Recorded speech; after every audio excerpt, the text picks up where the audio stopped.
Els ancians latuames recorden que, en la llunyania dels temps mítics, els seus avantpassats van baixar els rius navegant en el ventre canoa de la gran anaconda.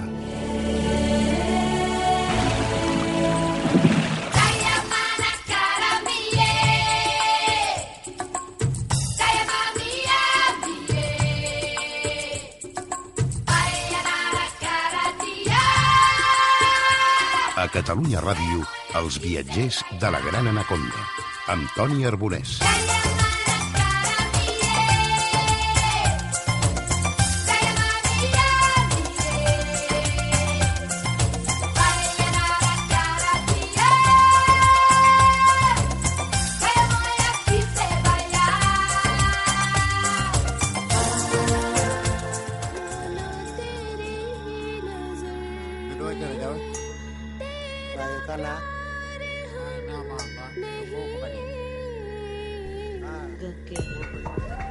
Please hear my anguish words of truth.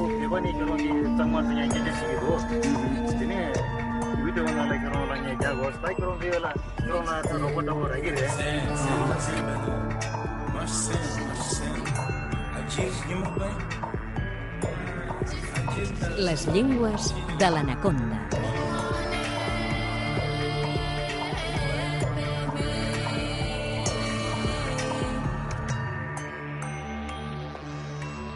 David Valls, què tal? Com estàs?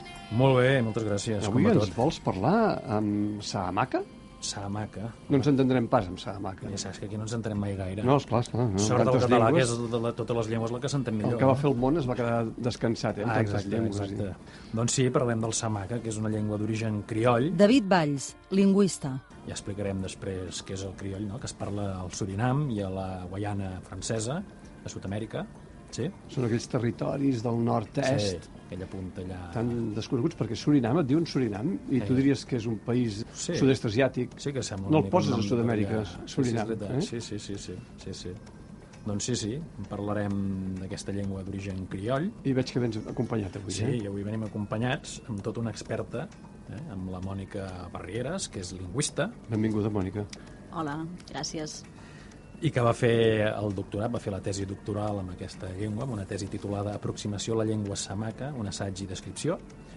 I ella és, breument, és llicenciada en Filologia Romànica i doctora en Lingüística a la Universitat de Barcelona. Actualment treballa de professora a la Facultat d'Educació de la Universitat de Barcelona mateix, i també és membre del GELA, que és el grup d'estudi de llengües amenaçades, que és un departament, diguéssim, dins de la Universitat de Barcelona que es dedica a l'estudi, doncs això, de llengües amenaçades. No sé si ho he dit bé, en tot cas ella ens ho confirmarà tot. Per tant, no sé, comencem... Parlem del Sahamaka. Parlem del Sahamaka, però comencem una mica... La pregunta òbvia és com se t'acudeix estudiar el Sahamaka? Que te'l deuen haver fet, deu ser la primera vegada que et fan aquesta... Hi havia alguna relació amb la llengua? Tenies alguna relació, alguna cosa? Això deu haver algun fet fortuït que et porti al Sahamaka. Potser allò com el Foraster, el programa El Foraster, que llença un dart al mapa i diu, mira... Clar, no, alguna cosa ha de passar. Doncs sí, la veritat és que va arribar a Barcelona un lingüista català, d'origen català, però que havia viscut sempre a França i que venia de la Guaiana francesa i em va proposar de treballar sobre aquesta llengua. Jo no n'havia sentit a parlar mai de la vida. Però bé, la qüestió és que me n'hi vaig anar. Perquè em va dir, escolta, has de parlar del Sahamaka o estudiar el Sahamaka perquè són una gent interessantíssima, és una parla curiosíssima, és... No, el que em va dir és que... Vendre molt bé per... El que em va dir és que allà a la Guaiana hi havia gent que estava estudiant altres llengües però que no hi havia ningú en aquell moment que estigués estudiant el Sahamaka i que aleshores, doncs, que si volia, doncs seria benvinguda. I això, doncs... I vas fer les maletes i cap a la Guaiana? I cap allà. A buscar el Sahamaka. Exacte. Que viuen a la selva? Bé, el territori tradicional és a la selva surinamesa, és al llarg del riu Surinam. A les dues ribes doncs, hi ha els pobles, els vas trobant.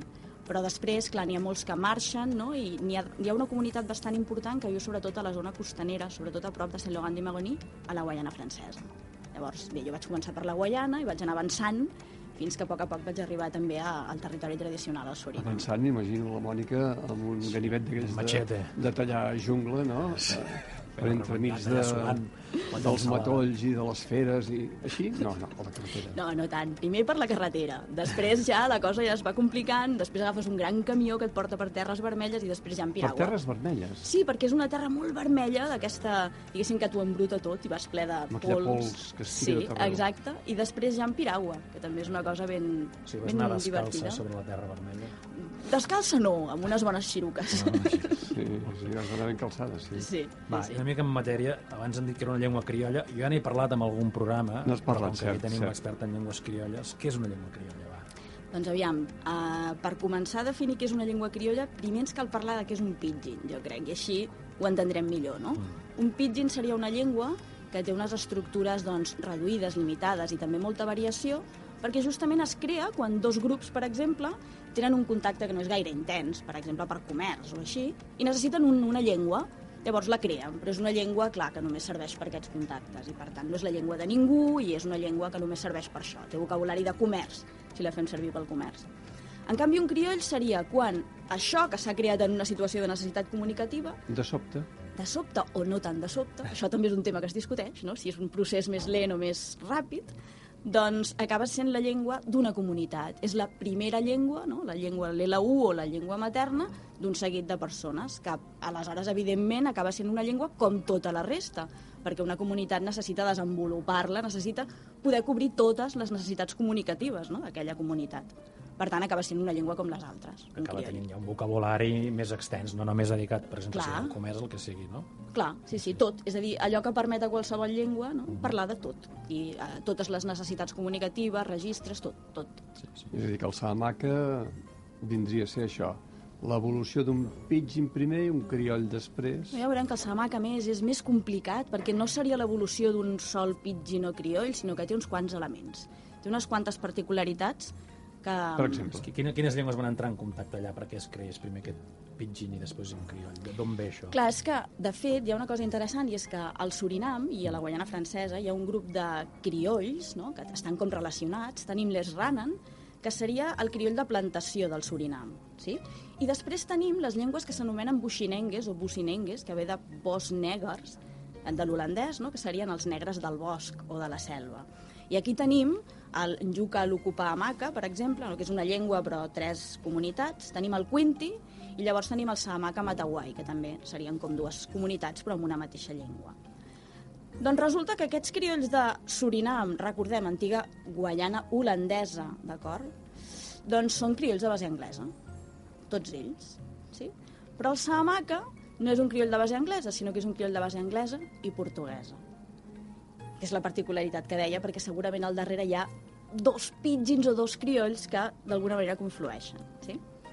Però clar, primer ens hem de preguntar com és que si estem parlant de la Guaiana holandesa són criolls de base anglesa. Clar.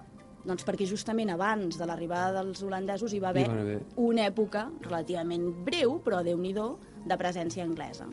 I aleshores se suposa que segurament l'element anglès ja va venir amb aquests anglesos, en alguna forma de pidgin o de crioll, no ho sabem gaire bé, tot això, i que per tant és el que va donar també lloc als criolls del Surinam. I l'element portuguès? Doncs aquest també és molt interessant, perquè el que tenim al Surinam també, no?, entre els propietaris de plantacions anglesos i després holandesos, hi havia uns portuguesos sefardites que fugien, o sigui, havien fugit feia uns anys de la Inquisició que s'havia establert a Portugal. I alguns van anar a parar primer als Països Baixos, després alguns van anar a parar al Brasil i finalment van acabar doncs, al Surinam. Aleshores, també, no?, se suposa que alguna forma de pidgin o de crioll devien portar aquests portuguesos, de manera que va donar, doncs, també, sí, tenim ara una mica, no?, la idea d'on venen els 2 elements, no?, l'anglès i el portuguès. Però justament he començat parlant d'això, de les llengües buxinengue, no? Quina particularitat tenen? Doncs que les llengües buxinengue són parlades avui en dia pels descendents d'esclaus cimarrons. És a dir, que es van escapar de les plantacions i van formar les seves pròpies societats a la selva. Llavors, en aquest cas, no, en el cas del Salamanca, segurament es devien barrejar ja a la selva, parlant d'aquesta variant anglesa i parlant d'aquesta variant portuguesa, que no sabem exactament què era, i a partir d'aquí, no, va sortir el Salamanca, que s'ha arribat a definir, per exemple, com un crioll de base anglesa, parcialment relaxificat pel portuguès. És a dir, que hi va haver mots, no?, que es van substituir, que l'anglès va substituir per mots d'origen portuguès, però no totalment. Llavors tenim això, no?, que el Salamanca, a més, és com potser el resultat de dos criolls. No? Com sona el Salamanca? Com sona? Doncs és curiós, perquè fonèticament i també per la qüestió del model sil·làbic i tot, recorda bastant, no? Així, quan la sents, una llengua africana. En canvi, les paraules, la majoria de les paraules, no?, són angleses o portugueses, tot i que també tenim altres orígens, d'acord?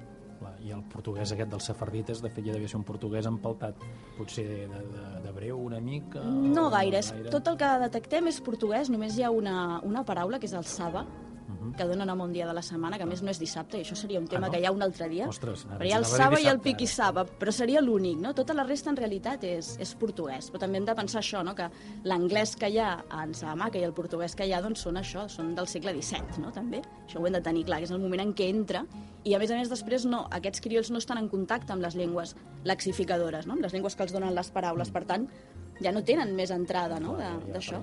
S'acaba, no? Llavors és una mica... I és possible establir en quin moment es comença allò a ser ja la llengua criolla, en quin moment es pot posar una data i dir, mira, ara ja s'han barrejat aquesta gent i això comença a ser una llengua...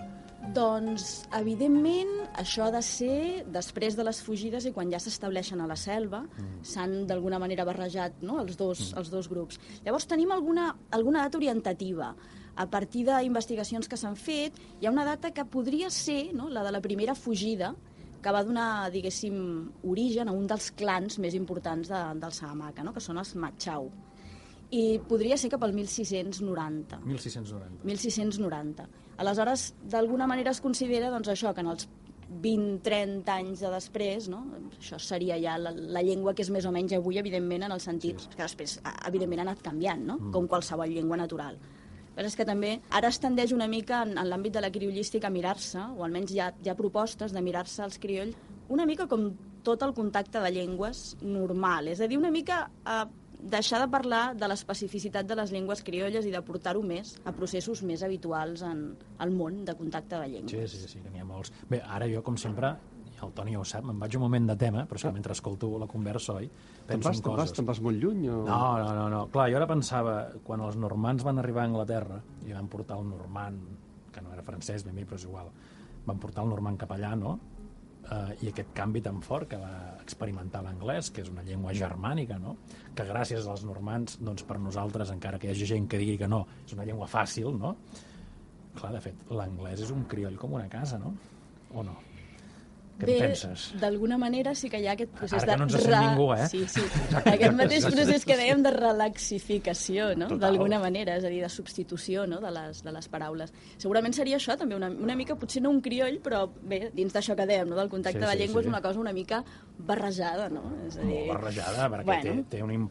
Vaja, ara no sé el percentatge de llatinismes o de galicismes en anglès, que és brutal, i a més tenen aquesta duplicitat a vegades de vocabulari, on tenen la paraula, no sé, ara es m'acut porc mateix, no?, pic, que és la paraula germànica, no?, i després quan el tens a taula, a més, clar, coses de cuina si venen dels francesos, no?, dels normands, diuen porc, no?, i gràcies a vegades a aquesta duplicitat és per això que l'anglès, el vocabulari és molt fàcil, perquè vas a buscar les llengües germàniques com l'alemany mateix, l'holandès, i veus que llegeixes allà i no entens res, i l'anglès no passa 3 paraules que no n'entenguis una. El que passa és que si pensem en català, no?, i també en com incorporem coses del castellà, potser també es podria interpretar, no?, això que va passar en anglès com un procés de substitució que no va acabar. Clar, potser hagués durat, l'anglès ja s'hagués perdut del tot i hagués quedat un francès, un normand empaltat amb un substrat... Exacte, una mica com quan parlem del catanyol aquí, no?, aquesta sensació de... Hagués quedat una cosa així. Tornem al Salamanca? Tornem al Salamanca.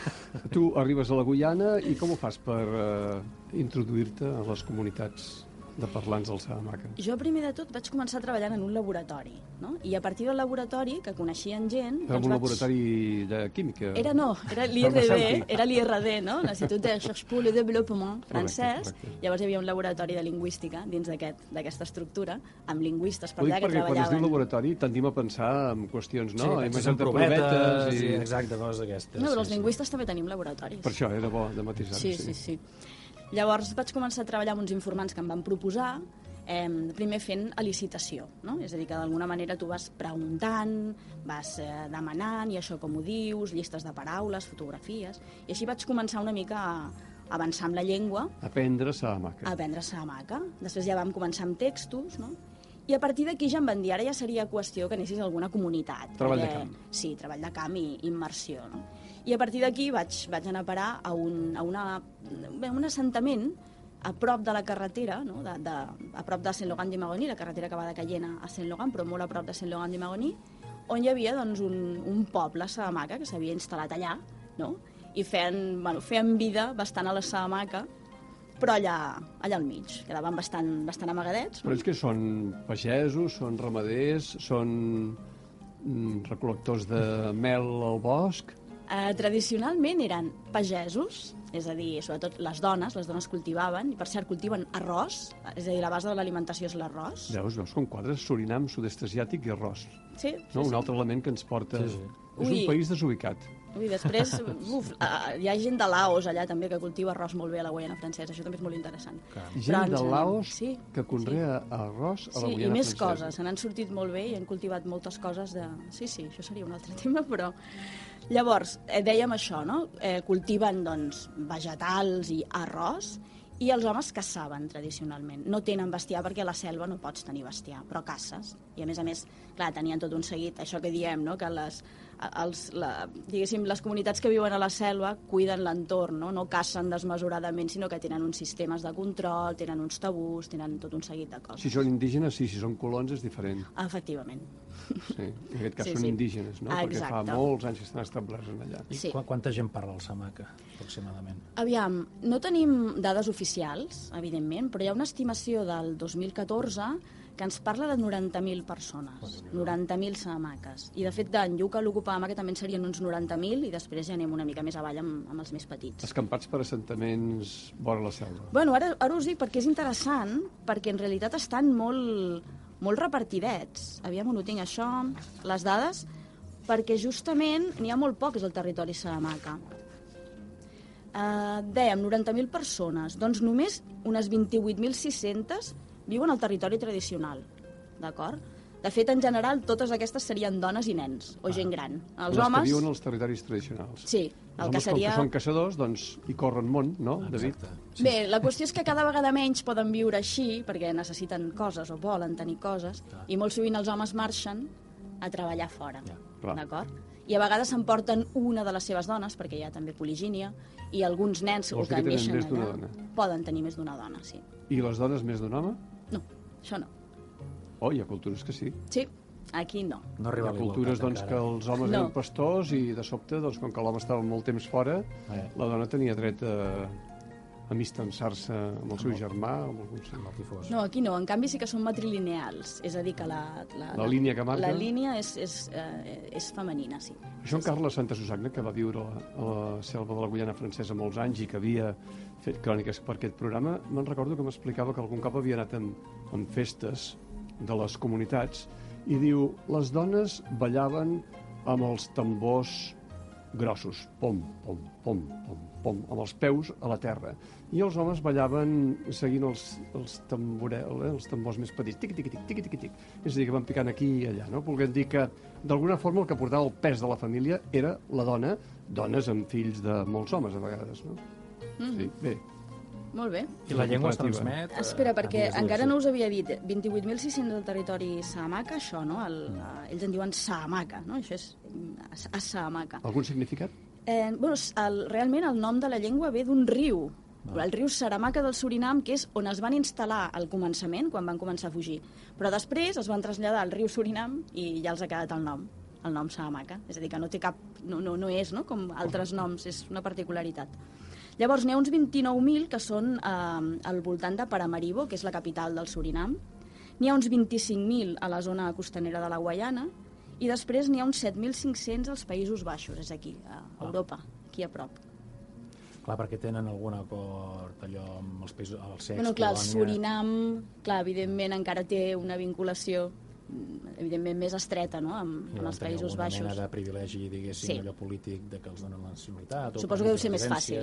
Deu ser més fàcil. El Surinam és un país que no t'imagines, eh? No. No, per exemple, no hi he estat. Paramaribo, la capital, doncs no te l'imagines, no? No. Doncs Paramaribo té una zona molt maca, una zona així com colonial de tipus anglès, molt bonica, i després la resta és un caos. I a més és bastant perillós. Però és interessant. Però Sí, el perillós país en també si és t'atropelli perillós. una moto o... No, des d'un punt de vista doncs, de delinqüència i això. El que passa és que si parles Salamanca, fins i tot per Paramaribo, i te'n vas per la zona llavors deus Salamanca... deixar desconcertat a l'atracador. Sí, bé. O agafes taxis, per exemple. Clar, si parles Salamanca, pots, diguéssim, regatejar amb els taxistes, i això és molt pràctic. Però és no una et prenen llengua el molt estesa, pèl. doncs, el Salamanca. Bueno, clar, perquè n'hi ha per allà. I a més, els homes Salamanca que no són a la comunitat fan feines normalment informals, mal pagades. Per tant, hi ha taxistes a Paramaribo que són salamaques, o si no també, a partir del salamaca, podies una mica intentar entendre i parlar esranen. Esranen, que és aquest que dèiem, no? Que era el crioll de plantació, el que s'havia continuat parlant, i a més que té molt d'holandès, perquè ells sí que van estar en contacte amb l'holandès, no? Però com que jo estudiava tot això alhora, doncs a vegades podies fer coses així, treure-li el portuguès, no? Fotre-li l'anglès i les R's. Llavors deies, aviam, no? I T'aclaries, Mònica? I què et deien? Devien quedar sorpresos d'on surt aquesta parlant Salamanca aquí, no? Clar, sí, era bastant sorprenent. Sí, Clar, sí. devies trobar-te amb alguna escena curiosa, no? Bueno, però al final era aquesta cosa una mica de dir, mira, no? Pues te parles salamaques. Clar, que de vegades també anaves amb salamaques, no? En fi, era una cosa Com així. són els salamaques? Com són? Sí, com ens hem d'imaginar? Negres. Són negres, sí. Negres, sí. Sí. I la llengua es transmet a pares i fills? Està en recessió? Aviam, jo he de dir que, clar, jo fa anys que hi vaig ser i tinc la sensació que el món ha canviat una mica. Quan hi vaig anar es transmetia de manera absolutament general, perquè també, justament, no, això que deia, els homes sí que marxen de la comunitat per fer feines, però les dones no, i les dones són monolingües, no parlen cap altra llengua. Per tant, transmeten la llengua... Si no, clar, quan ets monolingüe, no tens Diguéssim, més remei. és l'única llengua que hi ha per transmetre, no? Sí. Per tant, sí, es transmetia de manera general. El que passa és que tinc la sensació que això, no? En aquests anys hi ha hagut alguns canvis socials i fa un any i mig vaig tenir això, no? Per coses d'aquelles que passen, vaig estar parlant per WhatsApp amb una noia salamaca que resulta que ja està vivint a Paramaribo, ella sola i treballant. No? És a dir, que suposo que hi ha hagut canvis que fan que Que això potser... era impensable anys enrere? Era impensable, sí. No era Que una dona cosa. marxés per ella mateixa sola a treballar a la capital? Era impensable. Llavors, els seus parlants són, ara que has dit que les dones són monolingües, bàsicament, en general són monolingües. Les dones, no? Sobretot. Les Les dones. Els homes, clar, si se'n van a la capital... Els homes, clar, quan van allà on vagin, Aprenen. aprenen de manera informal i com poden, no? És a dir, bueno, la llengua que toqui, clar. I quina és la situació legal, diguéssim, del Salamanca? És oficial? S'ensenya a les escoles? No té cap reconeixement ni al Surinam ni a la Guaiana Francesa. Al Surinam la llengua oficial és l'holandès i a la Guaiana Francesa el francès. Però cal dir una cosa que és interessant de la banda de la Guaiana Francesa, i és que sabem que França no ha signat la carta aquella europea regional de llengües. Però sí que és veritat que en un moment determinat els van encarregar, van dir, bé, si la signéssim, no? O la ratifiquéssim, quines llengües afectaria això? I es va fer una llista de les llengües que, en cas, no, que això passés, quines llengües inclouríem, no? Llavors, a tots els territoris, no ho sé, a Martinica i a Reunió i a la Guaiana Francesa, van dir quines llengües de la Guaiana Francesa hi hem d'incloure. I s'hi va incloure no només la Lukunjucapamaca, que de fet és no, propi de la Guaiana, sinó també el Salamanca. Per tant, d'alguna manera podríem dir que el Salamanca, com a llengua, políticament, és una llengua de la Unió Europea. Esclar. Però, clar, geogràficament no, i de moment tampoc no és que tingui cap efecte, perquè a més, tampoc podem esperar gran cosa. Però té alguna mena de prestigi o desprestigi? Està mal vist, els que parlen Salamanca? Aviam, el Salamanca i tot... tots els buixinengue estan molt estigmatitzats. D'alguna manera també és això que passa, no?, entre, diguéssim, les comunitats de la selva, no?, en comparació amb el que serien les comunitats de la ciutat. Clar, perquè es vincula amb un estrat social determinat, no? Sí, a més, clar, són gent que normalment, en els últims anys i encara, no?, estan poc alfabetitzats, fan feines, evidentment, no?, Per tant, no s'ensenya a les escoles, doncs. No s'ensenya a les escoles. De fet, al Surinam sí que en els anys 60-70 del segle XX, les primeres escoles que hi va haver, no?, escoles, diguéssim, externes, les van fer missioners. I sembla que en aquests primers moments sí que van funcionar en Salamanca. I hi ha alguna generació, no, això, la gent que va poder assistir a aquestes escoles, que va ser alfabetitzada en Salamanca. Però després, quan ja això va passar al que és el govern del Surinam, no, doncs ja mai més. Les classes es fan en holandès i és molt estrany també que hi hagi algun professor, algun mestre que arribi allà que parli Salamanca. Normalment no en parlen perquè venen de la ciutat, o pot ser que per casualitat n'hi hagi algun que hagi fet camí, que en sàpiga. I a la Guaiana Francesa doncs, també és en francès. Hi ha un fracàs escolar increïble, evidentment, us ho podeu imaginar, no? Si arriben a l'escola que no ho entenen. I, de fet, a la Guaiana Francesa passa el mateix també amb les comunitats indígenes, amb els amerindis, que també tenen el mateix problema. Els envien a l'escola i dius, què m'està dient? Són nanos que tota la vida han parlat amb Salamanca, de sobte apareixen a l'escola i allà parlen en una altra llengua. Com en tants altres llocs del món. I s'han d'espavilar. Sí. Per tant, però hi ha un sistema d'escriptura, vull dir, hi ha una gramàtica feta, una ortografia feta... A veure, sistema d'escriptura, l'únic que hi ha és el que va proposar el SIL. No sé si aquí n'heu parlat, del Summer Institute of Linguistics. Sí, jo sé qui són. Que són uns lingüistes, diguéssim, bàsicament, que busquen difondre la paraula de Déu, bàsicament, no? O sigui, que la lingüística està al servei de la religió. I aleshores van estar instal·lats al Surinam i van fer tot un seguit, van traduir el Testament al Salamanca i van fer altres materials. I aquestes esglésies van per aquests territoris buscant adeptes? Sí. Aleshores, diguem que hi ha un sistema, però no és un sistema ni gaire fiable ni acordat, és un sistema que aquesta gent va plantificar allà i ja està. Després hi ha hagut alguna altra proposta a la Guaiana Francesa, però que no tenia tampoc gaire fonament lingüístic, i al final el que passa és que la gent que sap, no, que està alfabetitzada, doncs escriu una mica com li sembla. Escriu doncs, amb solucions del Renantongo o de l'holandès o del francès, del que tens a mà, doncs més o menys vas fent. No? I una mica allò que diuen vulgarment, tal com sona, no? Bé, com es pot. No desconfiaven de tu, Mònica, al principi, quan anaves allà a aprendre de Salamanca, a les comunitats? És que no he entès la pregunta. Sí, no desconfiaven de tu? És a dir, no malpensaven en el sentit què vol aquesta ara aquí? Quines són les seves pretensions? Evangelitzar-nos? Justament és interessant això perquè és un problema, no? És una cosa que pot passar. Però jo vaig entrar en aquest primer poble, no? de la Guaiana, a prop de Sant Llogan d'Imagoni, amb un informant, Salamanca, no? Una persona amb qui jo havia treballat, que em va dir: jo t'hi portaré, et presentaré formalment al cap del poble, li hem de portar algun regal, no a ell, sinó per la casa dels esperits, que en deien, no? Correcte. Van portar arròs i van portar rom per fer libacions. O sigui, clar, em va, diguéssim, d'alguna manera indicar com havia d'entrar-hi i em va ajudar a entrar-hi. I va preguntar si m'hi podia quedar uns dies. Llavors jo vaig entrar-hi. I el més divertit de tot és que, clar, em pregunten com em dic i dic Mònica, i em diuen Mònica i comencen a dir Mònica, i jo pensava, què passa? Llavors, què vol dir això amb Salamanca? No vol dir res. Passa una estona i arriba una altra blanca al territori, o sigui, allà on jo hi era, no? I comencem a parlar en francès i em pregunta: i tu d'on ets? De Barcelona. I tu? De Valladolid. I es deia Mònica. Ja estava fent un treball en etnoecologia també en aquell poble. Llavors, a partir d'aquí vam fer també treball de camp juntes i també va ser una cosa molt, molt enriquidora per les dues. No? Veig que és molt tribal, no? Són tribus, de fet. Si hi ha un cap de poble, si s'han de fer ofrenes determinades... No soc gaire fan d'aquesta paraula. Vull dir que... Digues, no? No, perquè és té unes una... connotacions, això de la paraula tribu... O nadius, o pobles nadius que viuen... Tradicional, ja fa, no? Jo crec, sí. Perquè ens imaginem els assentaments són fets de cases amb troncs, són cabanes més que cases... Són fets amb unes cases de fusta precioses, molt adornades. Saben treballar molt bé la fusta i fan des de les piragües fins a... De fet, n'hi ha molts que fan artesania per vendre, perquè l'artesania, diguéssim, dels buixinencs és molt preuada, la fusta la treballen molt bé, i les cases són molt boniques. Però és que són cases que només fan servir bàsicament per dormir, ells viuen molt a fora. I aleshores tenen una altra mena de recinte o més obert o així que funciona com a cuina.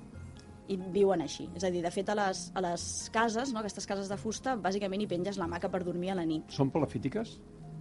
Palafítiques? Sí, vull dir que estan alçades de terra o... Per l'aigua, vols dir? Per l'aigua, sí. No he sentit dir mai això. Algunes, la majoria sí, algunes més i d'altres menys, però no gaire, No són coses molt altes, no són construccions gaire altes. I la casa dels esperits? La Casa dels Esperits és una edificació una mica més grossa, però de fet n'hi ha de diferents tipus. Hi ha altars, hi ha pròpiament cases dels esperits, i canvien una mica de mida i de com estan fetes. En aquest lloc n'hi havia una que estava feta, era una mica més grossa, era rodona, i estava feta com en palla, diria. I sí, aquí fèiem reunions. Doncs aquí vaig viure coses molt interessants, i és que fan cerimònies, i hi ha una cosa també que jo havia llegit i vaig poder veure i viure, no?, in situ, que és que de vegades amb ells ells ho diuen, m'ha agafat un esperit, no? Hi ha gent que té esperit, que i ara m'ha posseït. Exacte. I aleshores comencen a parlar llengües rituals. També n'hi ha. També n'hi ha. Que n'hi ha algunes que són, se suposa, perquè no es poden estudiar gaire fàcilment, no et deixen gravar res a la Casa dels Esperits, està prohibit Ni gravar. prendre notes? Prendre notes que comença a parlar bastant difícil, però justament una dona, no?, que va tenir això, no?, que m'ha agafat l'esperit, que m'ha posseït, parlava una ingitongo, que en aquest cas seria una llengua índia, ingitongo. Però n'hi ha d'altres que tenen altres noms i que en principi tenen un component més fort, més potent de paraules africanes, no?, d'origen africà. Que la llengua ja té, també hi ha paraules d'origen africà que es fan servir encara ara. En sabies dir alguna paraula, per exemple, abans has dit que tenia de base anglesa, base portuguesa, no sé, per posar exemples d'una paraula de cada llengua de la qual està formada? Sí, a més és un tema bastant divertit, perquè, per exemple, l'anglès i el portuguès no saps mai quan una paraula que et trobaràs serà anglesa o portuguesa, fins a l'extrem que de vegades hi ha com conceptes que van junts, i després n'hi ha un que és samaca i l'altre, portuguès, i l'altre és anglès, no? Per exemple, tenim esside, no?, que és ahir. Tide és avui, però demà és amanyà. Portuguès, no? O tenim dormir, del portuguès, no?, sonyar, del portuguès, però weki, no?, de wake, de l'anglès. O tenim començar, que és begir, però acabar, que és del portuguès, no? I ara us faig una mica una juguesca. Aviam si interpreteu... És a dir, us diré 3 paraules i aviam si podeu imaginar què hi ha darrere, perquè aquestes que us he dit... Ell té l'avantatge que és lingüista, jo soc periodista. Sí, com si sapigués samaca, jo, sí. Però aquestes que us he dit s'endevinaven bastant bé, no? Es veien. Sí, amb el portuguès l'he vist clar. Sí. A veure, si jo us dic sumuku, què us fa pensar sumuku? Sumuku. És de l'anglès. És de l'anglès. Molt bé. Smoke. Que fumen aquesta gent? Bueno, no, però fan focs. Sí que fumen, també fumen, els homes. Els homes. Però això també en diu de com és l'estructura de la llengua, que no poden acabar amb síl·laba travada, no? Exacte, les síl·labes tenen en coda només trobem nasals. Exacte. Per tant, això, no? A final de síl·laba només podem trobar una nasal. Aleshores, clar, emplenen, no?, tot el que falta. I si us dic citono, ja tu que li has agafat? Sí, pedra. Pedra, molt bé. I ara una del portuguès, d'acord? Sense saber samaca, jo, Ara una del portuguès. Mi. No, jo res, Espera't. Aquesta és més difícil, Aquesta ja és de nota. Moment, Mi. Aquí el que ha passat és que han caigut les consonants. I tenim aquesta vocal llarga, triple. Jo m'he quedat a la Casa dels Esperits, posseït per un... Això vindria de menino. Ostres, vol dir nen, mi. Saps que t'ho juro que ho estava pensant, Tu tens una lògica sembla. Sí, he fet uns anys de portuguès també. Però aleshores, bé, tenim, si voleu, no ho sé, del fong bé, per exemple, que és una de les llengües africanes. Això, de llengües africanes, d'on han begut aquesta gent, del fong? Tenim, sobretot, del bé, diverses variants del bé, el kikongo i el tui. Aleshores, del fong bé, per exemple, tindríem el que seria zonka, no?, que és carbó, que ve del fong bé, zoka. Del kikongo, per exemple, tindríem pinda, que en samaca és pinda, i que són els cacauets, per exemple, no? Si fem d'altres llengües que també tenim per aquí, hi ha alguna cosa de l'holandès, no?, que es veu, de vegades costa saber si és anglès o holandès, per exemple, tafel, per taula, el samaca té tafa, per tant és evident que no ve de table, no?, sinó de tafa. Sí. Després de llengües ameríndies també en tenim, no? Per exemple, awalí, no?, en carib és awarí, doncs els samacas diuen awalí per un opossum, que és un animaló d'aquests que hi ha per allà. Sí? Això sí que seria un esperanto, no?, amb paraules de llengües de tot el món. I finalment, això ja és més sorprenent, fins i tot sembla que hi ha algunes paraules que podrien ser d'origen espanyol. Perquè sembla ser que hi podria haver, no, entre aquests jueus safardites, hi havia algun jueu d'aquests que venia d'Espanya, probablement. I aleshores tenim alguna paraula com adiosi o adioisi, que ho diuen de les dues maneres, no? Que vol dir adeu. Clar, en portuguès és adeus. Clar. Per tant, en principi seria un adiós, no? Més aviat. O també tenim ganyar o ganyar, que en portuguès és enganar. I clar, enganyar, doncs també fa més pinta. I n'hi ha algun altre que podria ser, no? Si t'haguessis d'acomiadar amb sa maca, diries... Per exemple, diria te amanyà, fins demà. Això en portuguès, com una casa, te manyà. Sí, te amanyà, fins demà. Sí. I alguna curiositat més, no sé, té gènere gramatical, m'imagino que... No té gènere gramatical. Que estrany, perquè... I aleshores, quan cal, diguéssim, especificar, es posa la paraula home o la paraula dona. Ja està. Per exemple, ara que ja sabem, ja coneixem mi, si jo dic uomi mi, vol dir nen. Si dic muller, mi... Vol dir dona. Vol dir dona. Nena, en aquest cas. I si voleu una particularitat, una curiositat, aquesta és maca, és que l'esquema temporal del Sahamaka és a la inversa del nostre. Això hi ha diferents llengües que també ho tenen, tant a l'Àfrica com... I aleshores això es veu per dues coses. Una, perquè la llengua ens ho diu, no? És a dir, tenim vaca, no? Que és bac, sí? Que és esquena i és després. Després. Sí. I tenim feci, no? Que és face, que és abans, i també els fes i temps són els temps antics, d'acord? Aleshores el que veiem és que, clar, abans ho tinc aquí, abans ho tinc davant, i de fet, en el fons, el passat el veiem, no? És a dir, que també té la seva lògica. I en canvi el futur és aquí darrere, que no el veiem. Però justament una cosa que va passar, normalment es considera que si la gestualitat no va d'acord, no, amb la llengua, potser no és clar del tot que sigui aquest esquema a la inversa, no? Però aleshores un dia anàvem a Sahamaques en un autobús i el senyor, no, diu, baixem a la propera. Així tirant enrere, no? És a dir, amb el dit, això que fem nosaltres, no? Quan diem tirarem a la propera i tirem el dit cap endavant, doncs el senyor va fer el gest enrere. I una mica més i no baixo, no?, la parada que tocava, perquè clar, em vaig emocionar tant després de veure això. I clar, que d'alguna manera també això mostra també la importància de fer treball de camp i de viure amb la comunitat, perquè així estàs exposat a situacions com aquesta, en què no cal ni preguntar, sinó que et trobes les coses, no? Està clar. Una imatge val més que 1000 paraules. Exacte. Sí, hi ha molts casos de llengües i cultures que el xinès mateix, no? Que el futur el tenen darrere, perquè no es veu, no? I el passat és davant, perquè ja el veiem, ja l'hem vist, no? Està exposat, sí. Xinès no sabia. Sí, penso que el xinès, sí. Jo això ho conec molt de llengües africanes, que és bastant habitual. Sí, de fet, fins i tot diria que alguna de per aquí, de les que hi ha a la base.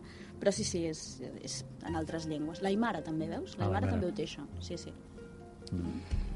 Molt bé. Doncs a Temanyà, no? David, Mònica. Temanyà. Temanyà. Està parlant del Sahamaka molt més, no? I tant. Una llengua amb tantes particularitats. Una llengua maca. Sí. I després del Sahamaka, Mònica, algun objectiu més lingüístic? Algun objectiu més lingüístic? Sí. O t'atures aquí? A mi m'hauria agradat continuar amb el Sahamaka i no he pogut, però després he anat fent coses, no tant que impliquin aprendre la llengua, però he estat al Chaco, l'Argentina, amb els Wichí, vaig ser a Mali també amb el Senufo, coses diferents, projectes diferents. Ara hauries d'investigar aquestes llengües que parlen de sobte quan estan posseïts per un esperit, no? D'on venen, no? Averiguar si realment és una llengua que va existir. Seria molt interessant. Austràlia també n'hi ha moltes d'aquestes, passa que ja s'ha perdut allà pràcticament. Hi ha una llengua en clics, sí, tot, que n'han parlat d'aquí, Austràlia, d'aquestes... Com els Bushman. Exacte. Sí. Molt bé, Mònica, moltes gràcies. David, moltes gràcies. Gràcies a la Mònica. Gràcies a vosaltres. Fins aviat. Fins aviat. Adéu.